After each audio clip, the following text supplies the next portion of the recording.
L'intelligence artificielle bouleverse le travail comme jamais auparavant. Quels usages de l'IA générative se sont déjà développés en entreprise et que peut-on en attendre demain? Quel impact sur les emplois et les carrières? Un débat animé par la journaliste Marine Protet.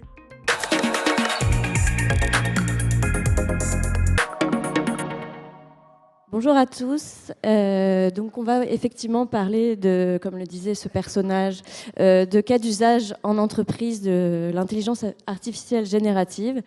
Et c'est vrai que maintenant, ça fait 2 ans que ChatGPT est sorti. Et s'il y a eu beaucoup de fascination autour de cette technologie, il y a aussi, depuis quelques mois, un petit peu de désillusion du côté des entreprises, certaines en tout cas, qui peinent à en trouver des usages très efficaces. Mais il y en a quand même qui y parviennent. Donc c'est de celles-ci qu'on va parler aujourd'hui. Et donc j'ai avec moi pour en parler, donc Sylvain Duranton.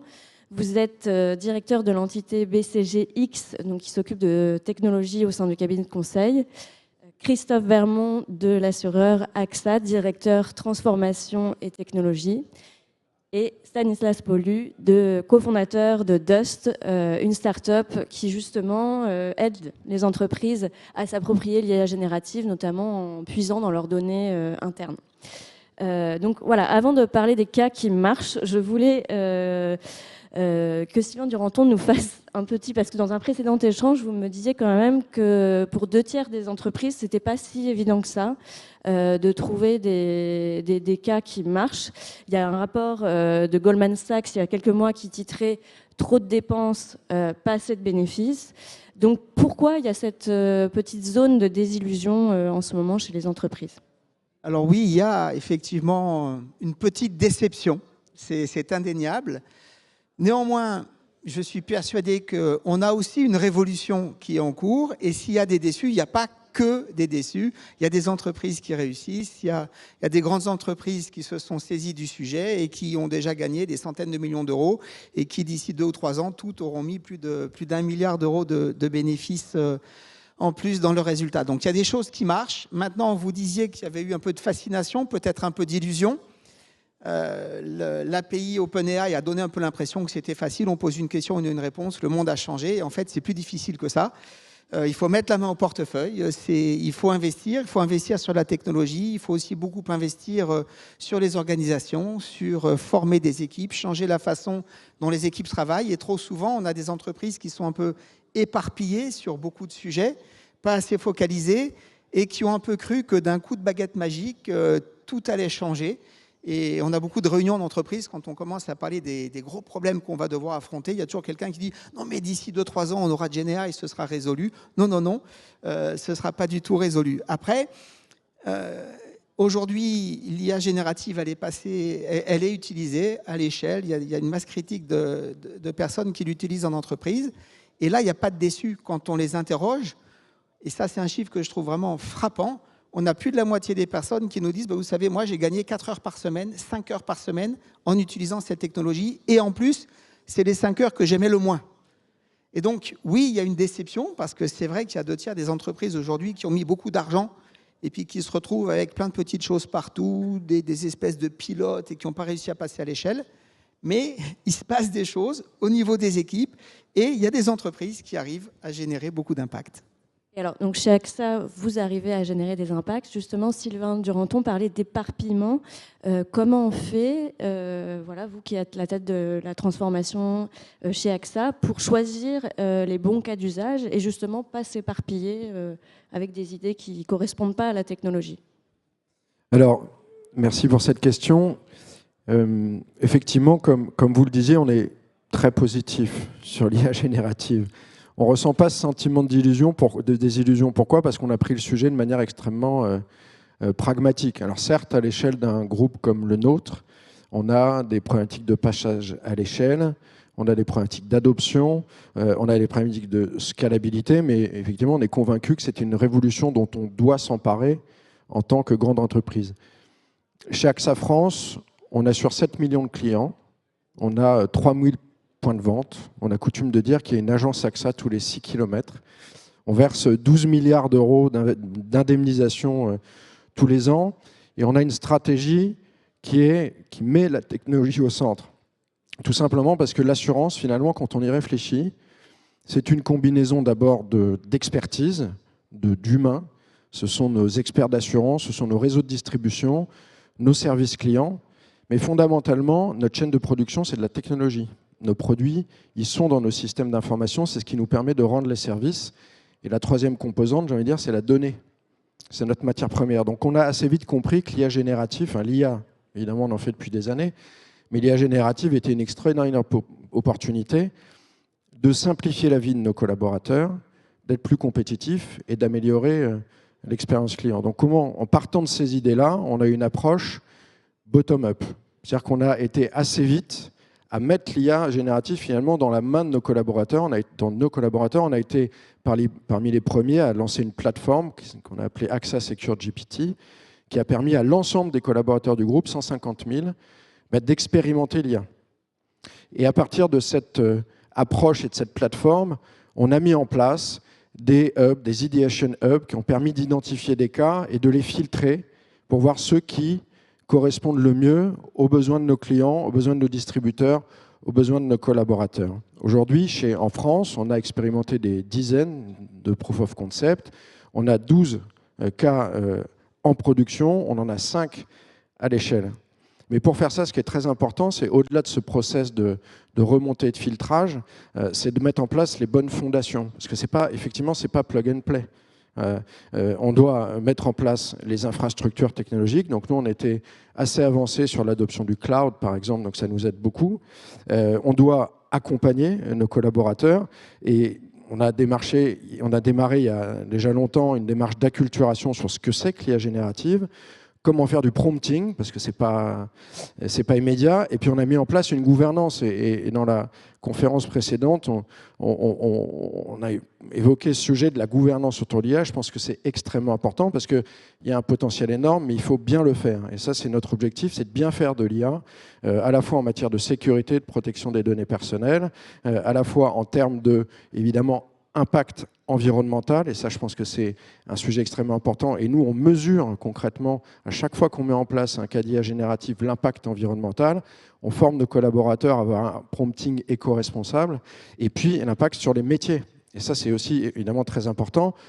Notre vision, c'est que l'IA permet de gagner du temps, et j'ai bien aimé l'introduction parce que je pense que c'est une bonne manière d'appréhender le sujet, gagner du temps au service d'expertise et de la mise en valeur de compétences à plus forte valeur ajoutée, que ce soit en matière technique, en matière de relations clients. Et nous, on a démarré ces discussions avec les partenaires sociaux, par exemple, il y a déjà longtemps, pour que ce changement soit bien appréhendé dans l'entreprise. Merci beaucoup. Ça m'intéresse, cette histoire de prompting écologique. On reviendra dessus si on a le temps. Mais avant, oui, vous parliez du fait que justement, c'était une approche bottom-up que vous appelez. Et je trouve que c'est quelque chose d'intéressant avec cette technologie, c'est qu'elle est arrivée dans les entreprises de manière assez organique par les salariés eux-mêmes qui commençaient à l'utiliser.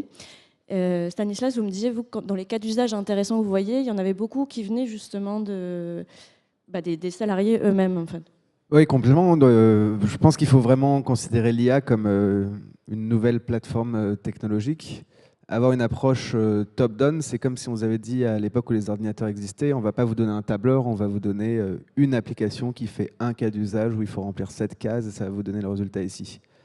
Évidemment, ça va faire gagner du temps, évidemment, ça va résoudre un problème, mais la puissance d'Excel ou des tableurs en général, c'est leur versatilité et le fait qu'ils puissent utiliser dans tellement de situations et qui sont des situations émergentes. Et donc, nous, on pense un peu pareil, c'est qu'il y a besoin de créer un layer produit qui permette aux employés de s'équiper eux-mêmes. Et on parle beaucoup dans les cas d'usage, on parle beaucoup de gain de temps, mais je pense que le potentiel de technologie va beaucoup plus loin que ça. En gros, si on pense au fonctionnement d'une entreprise, elle est limitée par non pas la vitesse de la lumière, mais la vitesse de processing d'informations de l'humain. C'est-à-dire que chaque humain ne peut pas processer plus d'informations qu'à un certain niveau, et ça limite fondamentalement l'avancée d'une organisation. Avec ces modèles, on a maintenant la machine qui est capable de processer beaucoup plus d'informations et de la régurgiter de manière condensée à l'humain, ou même aller créer beaucoup plus d'informations à partir d'une information condensée. Donc je pense qu'il y a énormément de situations où en fait on n'est même pas dans le gain de temps, on est dans la création d'un super employé équipé avec cette technologie-là.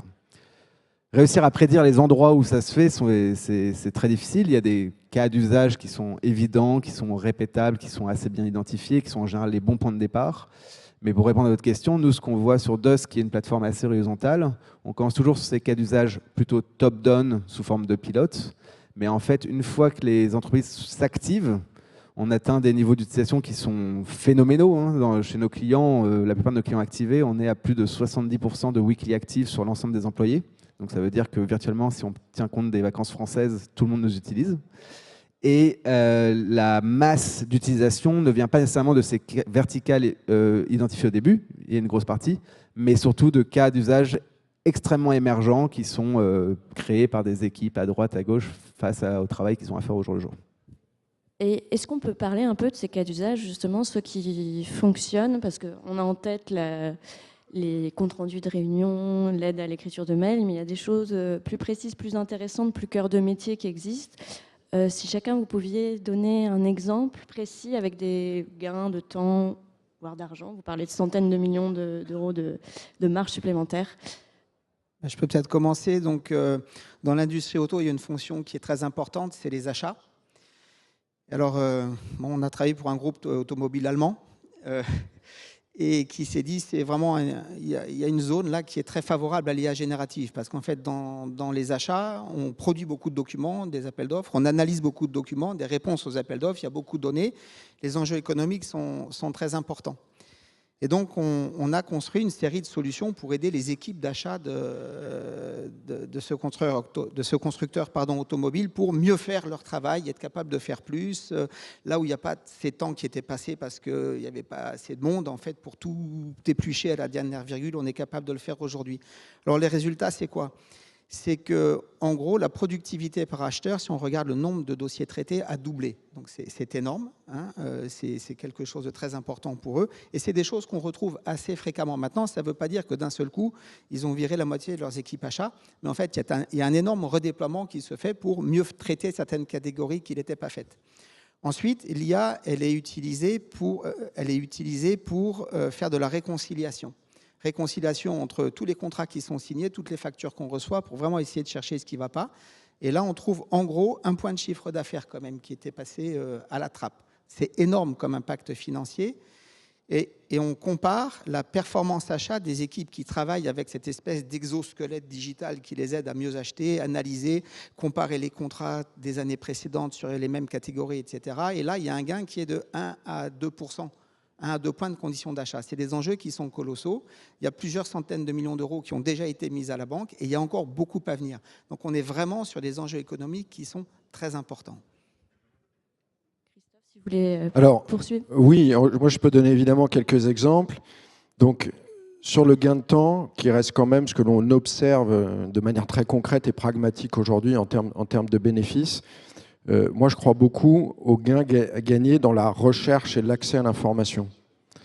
Nous, on a mis en place des architectures qui permettent à nos collaborateurs d'accéder beaucoup plus rapidement à la connaissance de l'entreprise. On a pu voir qu'on pouvait gagner, grâce à l'IA générative, on pourrait réduire par 5 le temps de recherche d'informations complexes. C'est ce qu'on est typiquement en train de tester dans nos réseaux de distribution pour que nos agents généraux accèdent extrêmement rapidement, de manière très fluide, en langage naturel, à la connaissance autour de nos produits, de nos garanties, de manière, et ça c'est très important, parce que le gain de temps en tant que tel, ce qui est important, c'est de voir comment on l'utilise derrière. Et donc de permettre à nos agents, à nos conseillers de se mobiliser sur de l'accompagnement du client, de l'expertise assurantielle, c'est là où on va créer de la valeur. L'autre volet, à mon avis, très intéressant, c'est la manière dont on peut évidemment enrichir et augmenter l'expérience vis-à-vis de nos clients. Typiquement, aujourd'hui, on a en rodage un système qui permet d'analyser dans nos services clients les conversations qu'on peut avoir avec évidemment nos clients pour beaucoup mieux répondre à leurs besoins, analyser même leurs sentiments de manière à vraiment personnaliser l'accompagnement qu'on va pouvoir faire dans des situations difficiles, notamment en cas de sinistre. Dernier exemple, ce sujet d'accès à l'information facilité, on peut aussi le mettre à disposition de nos clients. On vient de lancer récemment un coach prévention qui permet en ligne à nos clients d'avoir accès de manière extrêmement précise et simple à 20 années accumulées de données sur la prévention routière. On a un baromètre AXA Prévention que l'on a mis en place il y a très longtemps, et nos clients ainsi peuvent accéder aux meilleures pratiques, aux meilleures informations sur ces sujets. Donc on contribue aussi au progrès de la société autour de ces sujets de prévention qui sont absolument fondamentaux et qui, là on démarre avec la prévention routière et on va évidemment élargir ce principe au climat, à la santé, etc. à l'avenir. Stanislas, Pour donner un avez exemple des cas qui... plutôt scale-up, c'est vos clients? Pardon ? Vos clients sont plutôt des scale-up? Oui, tout à fait. Alors, c'est une population qui est assez naturelle pour l'adoption des nouvelles technologies, évidemment. Donc, c'est vrai que ce qu'on appelle un ICP, donc Ideal Customer Profile, c'est plutôt en effet des scale-up entre 500 et 5000 personnes. Mais ça reste quand même 5000 personnes, ça commence à être une société assez conséquente. Mais un 5000 personnes qui a 5 ans, c'est pas pareil qu'un 5000 personnes qui en a 30, évidemment. Pour donner un exemple de cas d'usage intéressant où il y a cette ambivalence entre gagner du temps et faire quelque chose qui n'était pas possible avant, si on considère comme objet le transcript d'un call de commercial, c'est un objet qui n'existait pas avant, puisque c'est l'IA générative qui permet de faire ce transcript. Et dans la dimension du gain de temps, évidemment, il y a le fait de générer des notes et d'aller remplir directement dans Salesforce ces informations. Donc ça, c'est le gain de temps pour le commercial. Là, on est vraiment dans du gain de temps. Ce qui est du ressort de quelque chose de complètement nouveau, c'est de l'existence même de ce transcript est déjà une première chose intéressante pour faire de la recherche, mais pour aller pousser encore plus dans la recherche, c'est de permettre à quelqu'un qui fait du produit d'aller demander à un modèle d'aller chercher l'ensemble des citations sur, alors je vais mentir parce que je vais dire les 10 dernières années, mais il n'y avait pas d'IA générative pour faire les transcripts sur les 10 dernières années, mais on va dire sur la dernière année, d'aller chercher l'intégralité des mentions clients de telle feature, de tel produit, et d'avoir peut-être même une analyse dessus, si elle était positive, négative, pour en faire des analyses quantitatives sur le temps. En fait, cette information n'existait même pas, l'IA générative l'a fait exister, et derrière, ce qu'un modèle est capable de faire sur cette information est quelque chose qu'un humain ne ferait jamais, puisque ça prend de toute manière trop de temps. Donc là, on est vraiment dans le fait de donner des super pouvoirs aux équipes produits, dans cet exemple très précis, autour de cette use case de sales. Ce que vous me disiez, c'était ce que vous disiez aussi tout à l'heure, on est dans un gain de temps, mais aussi un gain dans la transmission d'informations, puisque c'était des services qui auparavant communiquaient, enfin pas tellement entre eux, en tout cas pas sur ces sujets-là. Je pense que ce problème de segmentation de l'information d'entreprise, il est assez orthogonal. Il y a des entreprises qui vont avoir des murs de Chine entre certains groupes, etc. Donc c'est un problème assez orthogonal. En tout cas, ce qui est sûr, c'est que le potentiel dans cet exemple précis de donner accès aux équipes produits à l'information des équipes commerciales est suffisamment grand pour probablement pousser dans le sens de l'ouverture de l'information d'entreprise. Après, c'est un peu dans le sens de l'histoire, puisqu'on voit que les entreprises plutôt jeunes, donc ces scale-up, ont généralement une appétence à être beaucoup plus ouvertes que les entreprises plus anciennes. Alors peut-être pour avoir la recette, entre guillemets, de comment bien appliquer l'IA en entreprise, qu'est-ce qui différencie selon vous celles qui le font à fond, on va dire, de celles qui en tirent des bénéfices, mais peut-être pas tant qu'elles espéraient? Je pense que pour le faire à fond, il faut réaliser qu'il va falloir investir pour former, pour changer la façon dont les gens travaillent. Et il y a beaucoup de semblants. Si vous prenez un cas d'usage dont on parle beaucoup, qui est les fonctions technologiques. Aujourd'hui, depuis déjà pas mal de temps, toutes les fonctions technologiques, les développeurs, etc., ils utilisent Copilot, GitHub, etc. Ils sont aidés par l'IA générative. Et si vous regardez, on va vous dire, oui, on gagne 5 à 10%. En fait, nous, sur nos propres équipes de développeurs, on arrive à 3x en productivité. Pourtant, ailleurs, c'est les mêmes outils, c'est les mêmes équipes. Mais à un moment donné, juste déployer un outil puis attendre que les gens l'utilisent un petit peu, c'est une chose. Et on a beaucoup aujourd'hui d'ingénieurs qui utilisent ces outils pour, je commence une ligne de code, j'ai un autocomplete, ça me donne la fin, très bien. Et avec ça, on gagne pas grand-chose. Si on change vraiment l'organisation des équipes, si on se demande comment on réorganise en profondeur le travail, si on est capable de mesurer les gains de productivité, on passe des gains très marginaux pour l'entreprise à un vrai changement dans l'organisation du travail, dans le métier des personnes, dans le métier des gens, et on arrive à des gains qui sont beaucoup plus importants. Et au-delà de ce que gagne l'actionnaire, c'est aussi beaucoup de satisfaction employée qui ressort, parce qu'une partie des tâches qui arrivent à être automatisées, c'est les tâches qui font plaisir à personne. Et c'est vraiment une chose qu'on mesure systématiquement dans les projets, c'est on améliore la satisfaction, la joie, les Américains disent « joy » chez nous, la joie au travail. Et c'est une chose très importante aujourd'hui sur ces sujets.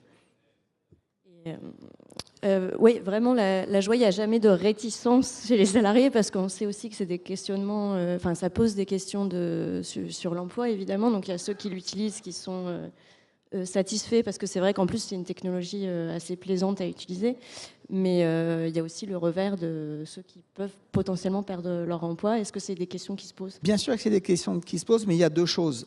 Nous, notre devise, c'est de dire on fera 2 fois plus avec les mêmes moyens. On fera 3 fois plus avec les mêmes moyens. Et donc, on croit de l'activité, on aide à faire plus avec les mêmes moyens.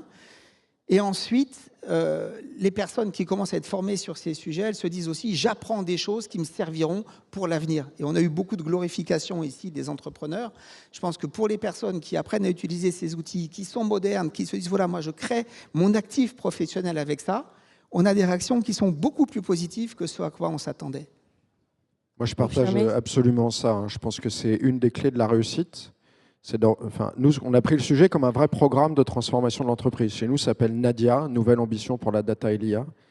Et on a exactement cette approche. Et quand je disais effectivement cette problématique de gain de temps, en fait, l'important, c'est ce que ça apporte en termes de simplification au quotidien pour mobiliser l'innovation, pour mobiliser des compétences qui rendent les gens beaucoup plus satisfaits de leur travail. Et c'est ça, je pense, la bonne manière d'aborder le sujet. Stanislas, je vous laisse le mot de la fin. Merci. Pour rendre ces modèles utiles, il faut les interfacer avec les humains et les interfacer avec l'entreprise. Donc d'un côté, c'est du produit, de l'autre côté, c'est de l'infrastructure. Il faut créer les tuyaux pour leur permettre d'avoir accès à l'information, les tuyaux pour leur permettre de prendre des actions. Il faut créer des produits qui permettent de créer des usages nouveaux avec ces humains que sont les employés. Donc je pense que pour moi, évidemment je vais prêcher pour ma paroisse, la meilleure manière d'utiliser l'IA c'est d'essayer d'aller vers l'achat de produits plus que de solutions, puisque c'est peut-être le pari le plus future-proof, et de manière plus précise évidemment la meilleure manière de s'attaquer à l'IA aujourd'hui c'est d'utiliser Dust.